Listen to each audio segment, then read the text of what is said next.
Part 2 of an author reads A Court of Thorns and Roses for the first time. In part 1, I had some issues with the melodrama. Let's see if it improves. Okay, so I finished chapter 3. I have to vent. The Fae has broken into Feyre's house. He's like suggesting that she come and live in the fairylands instead of gutting her outside of her house or whatever. And she's questioning that, and he's like, do you humans no longer understand mercy? and this is a few seconds after he says he enjoys punishing people. Like, what the fuck is wrong with you, dude? Okay, I'm gonna keep going.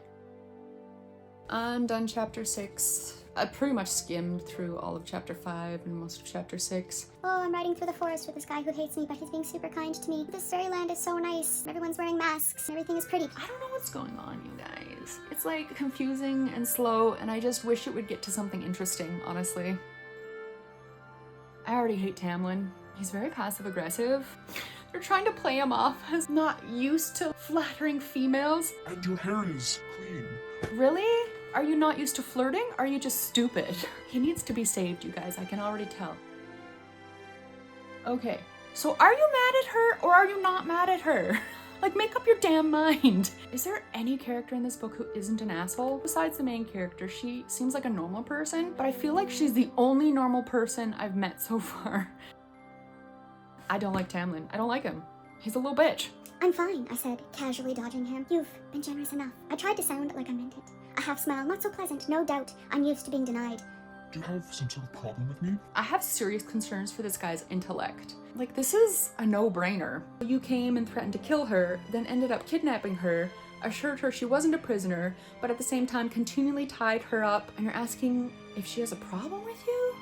Bro, what have you been smoking? Was the tripwire you rigged in your room for me? I sucked on my teeth. Can you blame me if it was? I might take an animal form, but I am civilized, Pharaoh.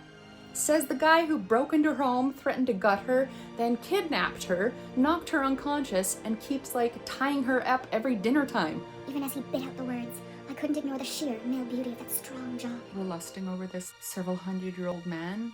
He probably smells like old man. I'm not a fan of, like, the huge age difference. Okay, finally we have some answers, and it's only taken us until page 72. So apparently the Fae are allowed to go into human lands with no repercussions. Also, they have some sort of like curse that makes them have to wear masks. Is this a thing? So I'm guessing this has something to do with why he kidnapped her.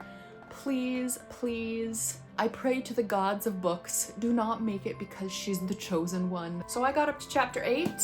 It's a little bit rough, you guys. I don't really like anyone except for Feyre, and even she is just kind of like going along with the flow. I have a low tolerance for angst and a low tolerance for nonsense. So far, it's just chock full of angst and nonsense. Yeah, what the fairy balls is going on? And Tamlin's supposed to be like the romantic male lead, right? Why? He's pretty, and he's powerful and rich, and that's like the only thing he has going for him. He does not have a personality. Yeah, I'm gonna stop here. Stay tuned for part 3.